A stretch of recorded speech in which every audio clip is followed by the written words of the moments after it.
Okay, everybody, welcome back. And I know you guys are appreciating the fact that we brought this show back during the week of Juneteenth. I mean, obviously, we didn't do that on purpose, but at least it gives us something to celebrate. Here's what we have coming up for you today. First and foremost, it turns out that Jon Stewart, he's a STANdance. Unexpectedly, he showed me on his show the other day. We also have Miss Alabama. Yeah, obviously, you saw the news. We have to talk about that. She is, in fact, clinically obese, and I have some things to say about that. And Nikki Haley is still clinically psychopathic. But first, I want to talk about a clip of Tucker Carlson that's been going around and has some people outraged. All that coming up on Candace.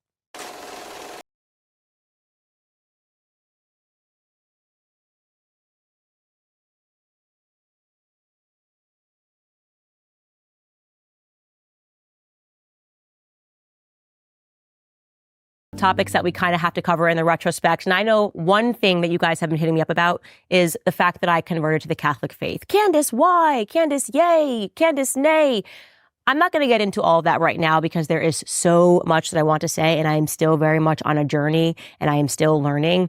But one piece of it that was very compelling for me was that my husband, early on, obviously when we got married and I was questioning him about his Catholic faith, said to me, to become a student of history means to become a Catholic.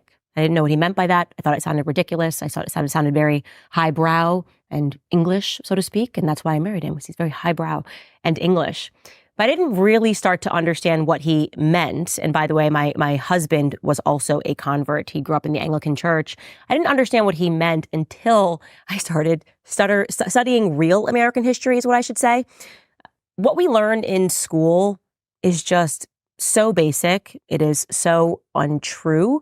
And when you actually begin to pursue true knowledge and to read books, not the ones that were mandated to you by the public education system, it sort of blows your mind how little you know.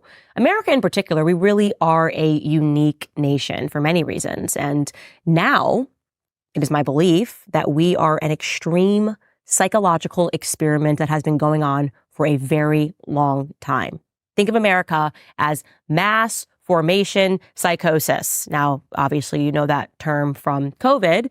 It began trending, trying to comprehend how it was that so many people did seem to just fall into this psychosis. You had people running around that were scared to see people breathing. Never forget that. You should never pause. You should always pause, rather, and reflect on how tremendously insane it was. That just a couple of years in America, a couple of years ago, people were walking around, seeing children that were breathing, and they were upset. They were like, where is your mask? How are you breathing?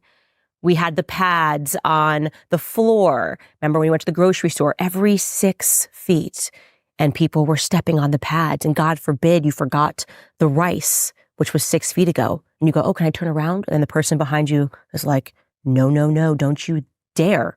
You're going to have to go all the way around the grocery store pads and come back if you forgot something, because God forbid you breathe on me. That's what we're talking about when we say mass formation psychosis. The media was able to do this. And I want to be clear, they've been doing this for a very long time. And it wasn't always just about illnesses. It wasn't always about getting people to submit their bodies for another vaccine, even though that is one compelling piece of it. But it was also about topics like religion, faith.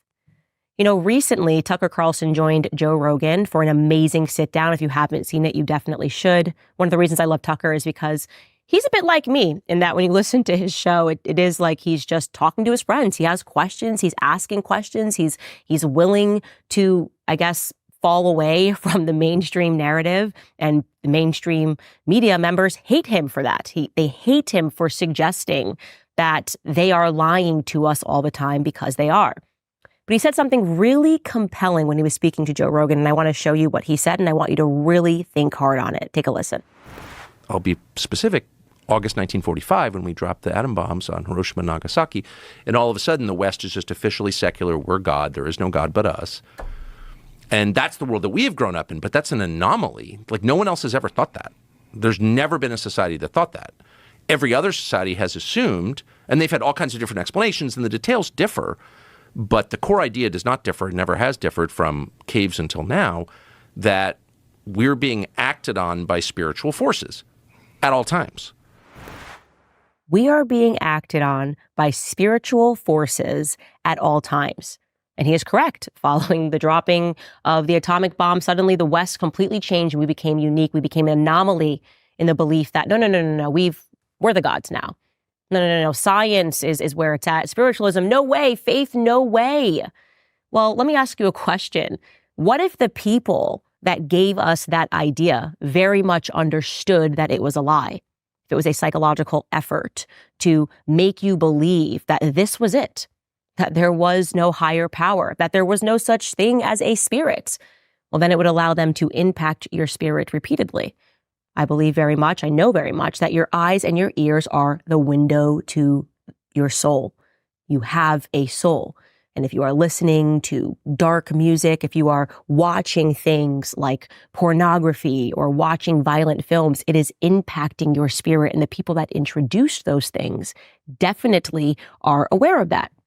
So basically, the greatest trick the devil ever played was convincing people that he didn't exist, convincing people that God didn't exist. And maybe we are actually being acted upon by people that worship Satan, people that actually are devilish.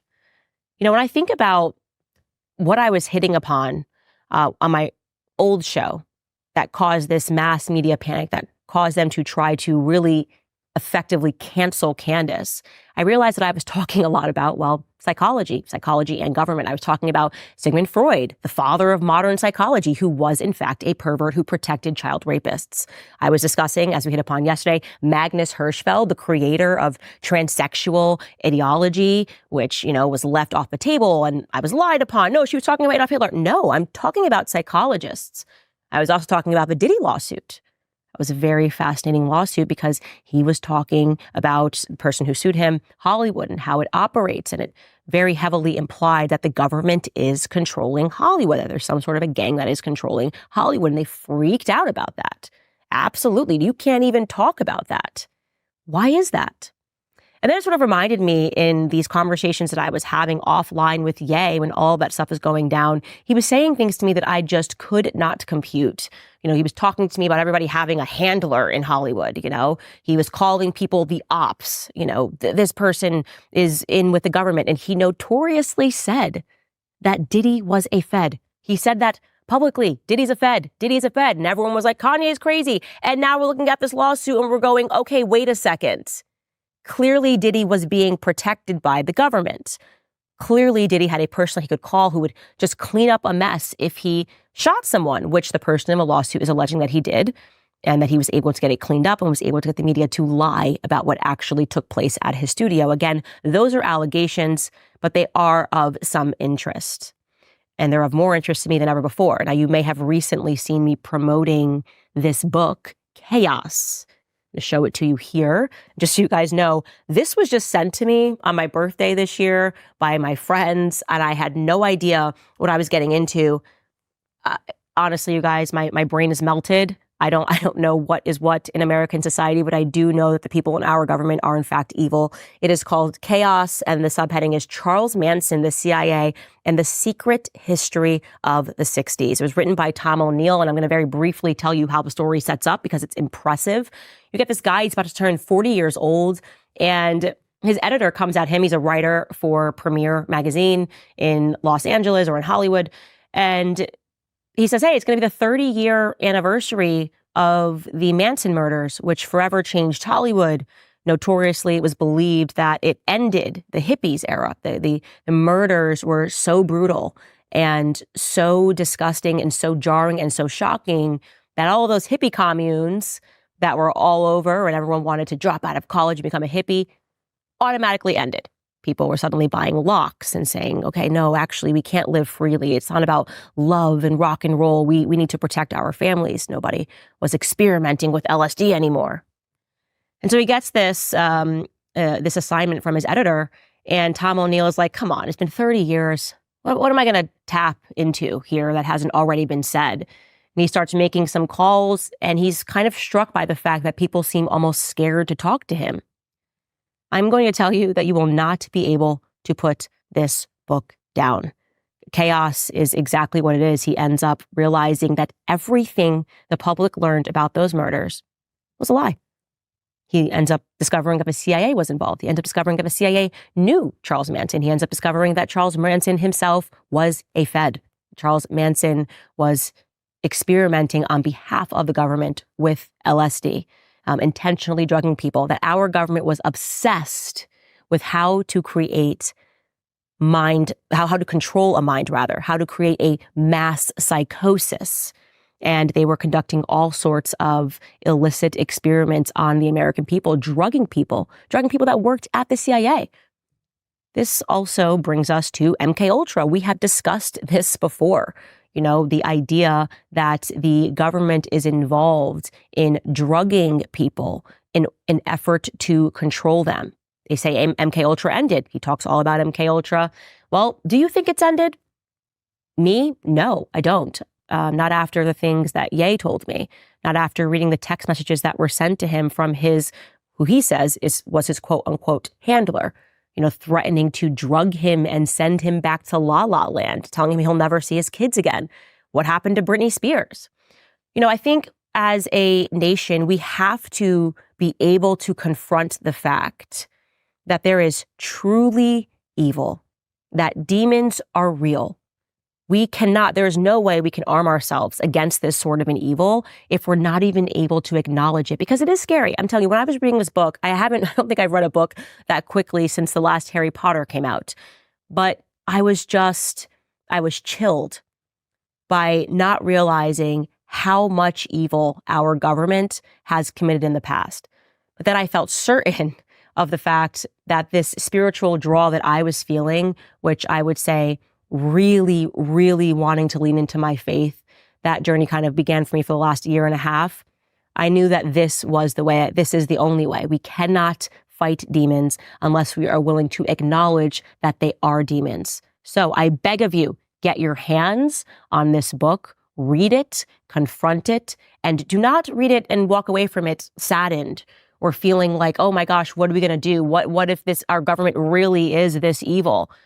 Walk away from it being assured that we already know how this book ends. In the end, goodness wins.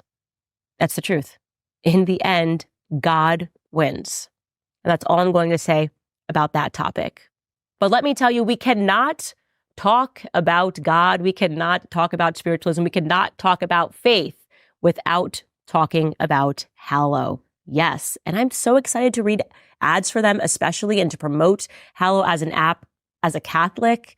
And I'm especially excited for the summer because I make sure that I'm able to stay consistent in that routine. And that routine, of course, involves prayer. Pray in the morning, pray at night, pray before your meals. And a great way for me to do that is with the Hallow app, of course. It is now the #1 Catholic app in the world and an amazing app for any Christian that's looking to dive deeper into their prayer life. Hallow has thousands of prayers, meditations, and music, including new contemplative and contemporary Christian radio that I can listen to anywhere, anytime, and so can you. This summer, Hallow has a number of powerful prayer challenges and scripture series coming up with biblical scholar Jeff Cavins, Jonathan Rumi from The Chosen, and even Jim Caviezel from The Sound of Freedom and The Passion of Christ. So don't lose your prayer habits this summer. Maintain your peace and deepen your relationship with God on the Hallow app. You can download Hallow for free for 3 months at hallow.com/Candace. That's hallow.com/Candace. All right, guys, now it's time to get into some stories. Before we get into those stories, you know what I'm going to say. I'm going to remind you this is the new YouTube channel. We're on a race to 2 million subs. I know that we're going to get there so soon. Also, yes, we are on Apple. We are on Spotify, wherever you listen. Go sign up, subscribe. Let's jump into this.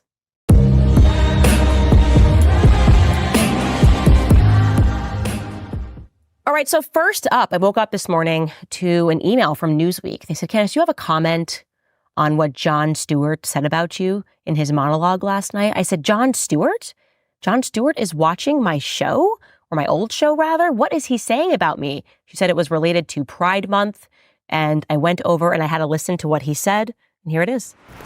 Target is apparently less proud of Pride this year, but why? Retail giant Target is grappling with backlash from conservatives over its most recent collection celebrating the LGBTQ community. Do not shop at Target, or else you're gay and you're a pervert.